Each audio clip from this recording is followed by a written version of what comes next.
दोस्तों नमस्कार, मैं हूं डॉक्टर प्रदीप प्रसन्न। आप सबका वेलकम है मेरे चैनल हिंदी की बिंदी पर। आइए आज हिंदी की बिंदी में कुछ नई बातें सीखते हैं।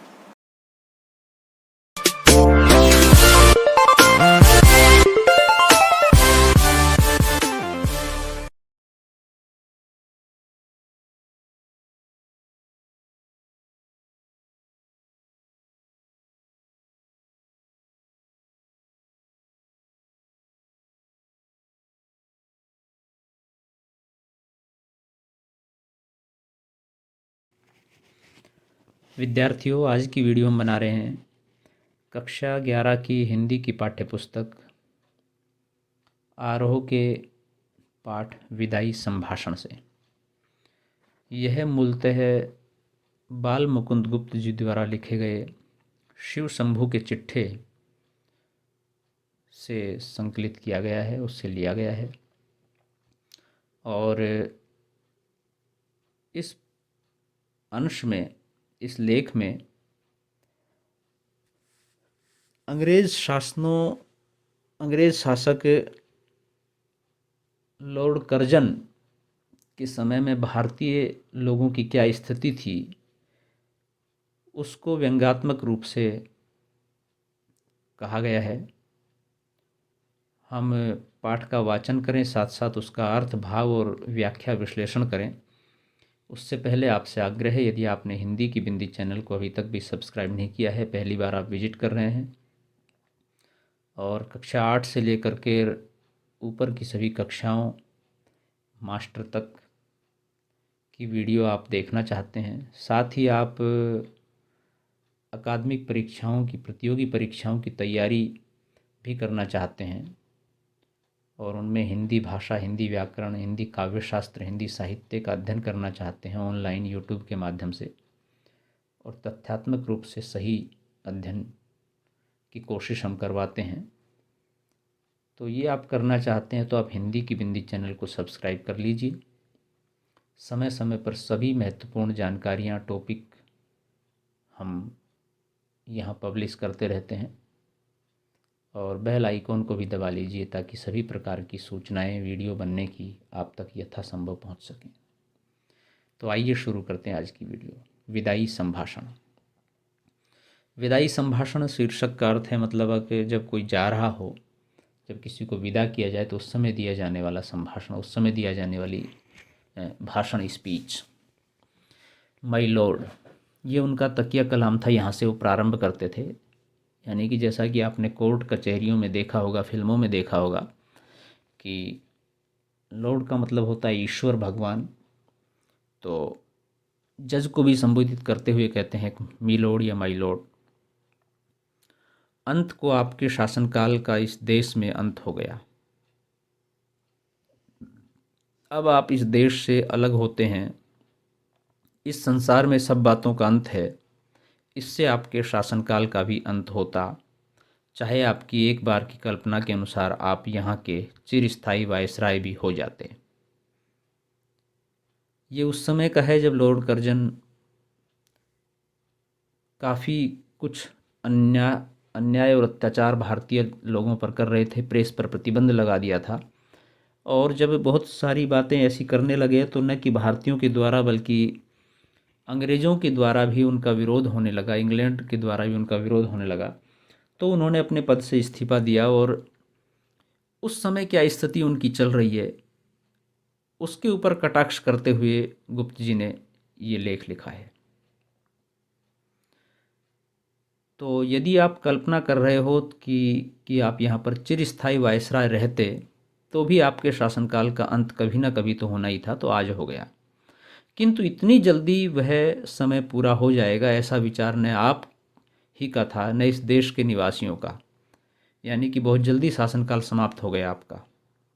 इससे जान पड़ता है कि आपके और यहाँ के निवासियों के बीच में कोई तीसरी शक्ति और भी है जिस पर यहाँ वालों का तो क्या, आपका भी काबू नहीं है। यानी कि आप जो शासन कर रहे हैं उसमें सिर्फ आपका ही नियंत्रण नहीं है, बल्कि आप पर भी नियंत्रण करने वाला कोई और भी है यहाँ और आपके अलावा। बिछड़न समय बड़ा करुणा उत्पादक होता है। निश्चित रूप से आप किसी से भी जब बिछुड़ते हैं तो दुख देता है वो। आपको बिछड़ते देखकर आज हृदय में बड़ा दुख हुआ। माय लॉर्ड, आपके दूसरी बार इस देश में आने से भारतवासी किसी प्रकार प्रसन्न थे। वे यही चाहते थे कि आप फिर न आवें, पर आप आए और उससे यहाँ के लोग बहुत ही दुखित हुए। चूँकि लॉर्ड कर्जन के व्यवहार को, उसकी कार्यशैली को, उनकी कार्य पद्धति को लोगों ने देख लिया था, इसलिए भारतवासी चाहते थे कि आप पुनः न आए, आप चले जाएं। लेकिन फिर भी आप आए और लोग दुखी रहे। तो वे दिन रात यही मानते थे कि जल्द श्रीमान यहाँ से पधारें। पर अहो, आज आपके जाने पर हर्ष की जगह विषाद होता है। इसी से जाना कि बिछड़न समय बड़ा करुणोत्पादक होता है, बड़ा पवित्र, बड़ा निर्मल और बड़ा कोमल होता है। वैर भाव छूटकर शांत रस का आविर्भाव उस समय होता है। ये भी सत्य बात है कि जब आप किसी से बिछुड़ते हो, चाहे वो आपका प्रिय हो या फिर दुश्मन हो, तो कई बार थोड़ा सा आपको ऐसा लगता है कि जो प्रतिदिन की घटनाएं थी अब कैसे घटेंगी। तो उसमें हल्का सा एक अवसाद, एक दुख, कहीं ना कहीं करुणा छिपी हुई होती है, तो वो जग जाती है। और कई बार जब हम शत्रु से, दुश्मन से, अपने विरोधी से भी अलग होते हैं, तो भी वहाँ पर वो तमाम तरह की विरोध की भाव प्रक्रियाएं छूट करके शांत और सहजता की प्रक्रियाएं उत्पन्न हो जाती हैं। तो वो सब बातें यहाँ पर गुप्त जी कह रहे हैं। माय लॉर्ड का देश देखने का इस दीन ब्राह्मण को कभी इस जन्म में सौभाग्य नहीं हुआ, यानी कि इंग्लैंड नहीं जा पाया मैं। इससे नहीं जानता कि वहाँ बिछड़ने के समय लोगों का क्या भाव होता है, पर इस देश के पशु पक्षियों को भी बिछुड़ने के समय उदास देखा है। यहाँ देखिए, भारत की बहुत ही अच्छी विशिष्टता को दो पंक्तियों में लेखक ने स्पष्ट कर दिया है कि चूँकि मैं इंग्लैंड कभी गया नहीं, इसलिए मैं नहीं जानता कि लोग जब बिछुड़ते हैं तो कैसा महसूस करते हैं, क्या भाव होता है उनके मन में। लेकिन हमारे देश में मनुष्य पशु पक्षियों तक से जब बिछुड़ते हैं तो मनुष्य और पशु पक्षी भी दोनों उदास हो जाते हैं। यानी कि कितनी अधिक संवेदना, करुणा मानव के साथ साथ पशुओं तक में मौजूद है। एक बार शिव शंभू के दो गायें थीं, उनमें एक अधिक बल वाली थी। वह कभी कभी अपने सींगों की टक्कर से दूसरी कमज़ोर गाय को गिरा देती थी। एक दिन वह टक्कर मारने वाली गाय पुरोहित को दे दी गई। देखा कि दुर्बल गाय उसके चले जाने से प्रसन्न नहीं हुई, वरंच मतलब बल्कि अपितु उस दिन वह भूखी खड़ी रही, चारा छुआ तक नहीं। माय लॉर्ड, जिस देश के पशुओं के बिछड़ते समय यह दशा होती है, वहाँ मनुष्यों की कैसी दशा हो सकती है, इसका अंदाज़ा लगाना कठिन नहीं है। तो ये एक प्रसंग सामने रख करके गुप्त जी ये कह रहे हैं कि जब भी कोई व्यक्ति बिछुड़ता है तो पशुओं तक में करुणा, संवेदना बिछुड़ने पर अवसाद का दुख व्याप्त हो जाता है, तो मनुष्यों में निश्चित रूप से होता है। और कितना होता है इसका अंदाज़ा इस उद्धरण से, इस बात से लगाया जा सकता है।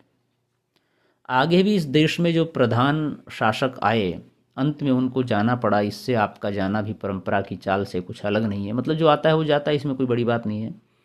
तथापि आपके शासनकाल का नाटक घोर दुखांत है।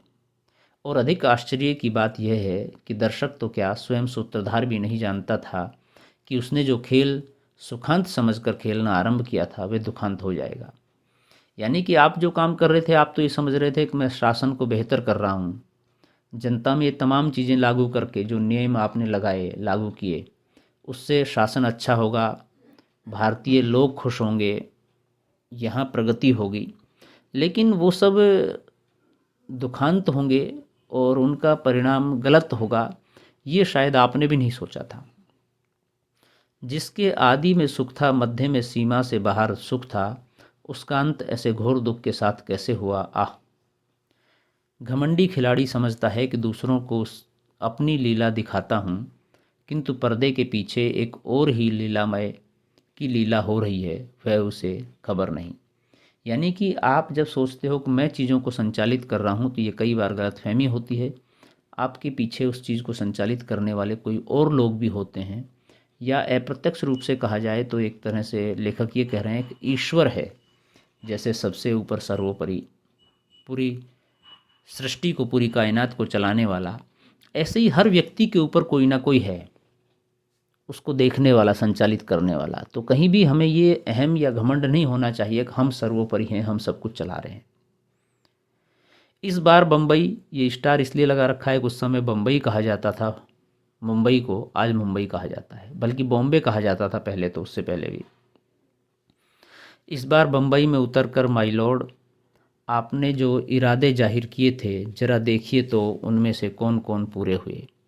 आपने कहा था कि यहाँ से जाते समय भारतवर्ष को ऐसा कर जाऊँगा कि मेरे बाद आने वाले बड़े लाटों को वर्षों तक कुछ करना नहीं पड़ेगा, यानी कि तमाम तरह की जो कमियां हैं उनकी पूर्ति कर देंगे, समस्याएं समाप्त कर देंगे। लोग जो बहुत सारी चीज़ों के लिए अभाव में इधर उधर घूमते हैं उनको सही दुरुस्त कर दिया जाएगा। तो समस्याओं को समाप्त करने का प्रयास किया जाएगा, ऐसा आपने मुंबई उतर कर वादा किया था कि जो भी मेरे बाद वायसराय या बड़े लोग या शासन करने वाले लोग आएंगे उनको बहुत कुछ नहीं करना पड़ेगा, अनेक वर्षों तक आराम से रहना पड़ेगा, क्योंकि बहुत सारी समस्याओं का समाधान मैं कर जाऊंगा। वे कितने ही वर्षों सुख की नींद सोते रहेंगे, किंतु बात उल्टी हुई। आपको स्वयं इस बार बेचैनी उठानी पड़ी है, और इस देश में जैसी अशांति आप फैला चले हैं उसके मिटाने में आपके पद पर आने वालों को न जाने कब तक नींद और भूख हराम करना पड़ेगा। यानी कि आपने कहा तो था कि मैं भूख मिटा जाऊंगा, शांति स्थापित कर जाऊंगा, कायम कर जाऊंगा, लेकिन हो उल्टा गया। आपने ऐसा कर दिया कि भूख को बढ़ा दिया, अशांति फैला दी, उपद्रव, अनाचार, अत्याचार, बेईमानी, ये समस्याएं पैदा हो गई। और इन समस्याओं को समाप्त करने के लिए अब जब भी कोई वायसराय आएगा, कोई शासनकर्ता आएगा, उसको चैन की नींद सोना नहीं बल्कि कई वर्षों तक बेचैनी की नींद में जागना पड़ेगा, तब जाकर के सब दुरुस्त हो पाएंगे, ठीक हो पाएंगे। यानी कि आपने कहा था मैं सही करूंगा, लेकिन आपने गलत किया। तो आने वाले को न जाने कब तक नींद और भूख हराम करना पड़ेगा। इस बार आपने अपना बिस्तरा गर्म राख पर रखा है और भारतवासियों को गर्म तवे पर पानी की बूंदों को भांति नचाया है। यानी कि बड़ा परेशान किया है, कहने का मतलब ये है। हर तरह से आपने प्रताड़ित करने की कोशिश की है भारतीय लोगों को, लेकिन आप भी सुखी नहीं रहे। सबसे बड़ी बात यह है, आप स्वयं भी खुश न हो सके और यहाँ की प्रजा को भी सुखी न होने दिया। इसका लोगों के चित्त पर बड़ा ही दुख है। निश्चित रूप से आप दूसरों का भला करते तो आपको भी कुछ अच्छा मिलता, ऐसी अपेक्षा, ऐसी कामना या ऐसी स्थिति को बयां कर रहे हैं यहाँ पर लेखक। विद्यार्थियों, वीडियो बहुत लंबी हो जाएगी, इसलिए हमें इसे यहीं स्टॉप करना पड़ेगा। इसके बाद हम नेक्स्ट वीडियो बनाएंगे इसके अगले क्रम को जारी रखते हुए। तो आप लगातार चैनल पर विजिट करते रहें, देखते रहें। आज के लिए इतना ही। वीडियो आपने पूरी देखी उसके लिए धन्यवाद। आशा करते हैं वीडियो आपके लिए लाभान्वित होगी, और यदि अच्छी लगी है तो इसे लाइक कीजिए, शेयर कीजिए, कमेंट्स कीजिए और चैनल को सब्सक्राइब करना न भूलें। आपके मन में कोई सवाल हो, कोई जिज्ञासा हो, कोई प्रश्न हो तो आप कमेंट्स के माध्यम से पूछ सकते हैं, हम उसका समाधान करने का प्रयास करेंगे। आज के लिए इतना ही। नेक्स्ट वीडियो में नेक्स्ट टॉपिक के साथ फिर मिलते हैं, तब तक के लिए शुक्रिया, नमस्कार।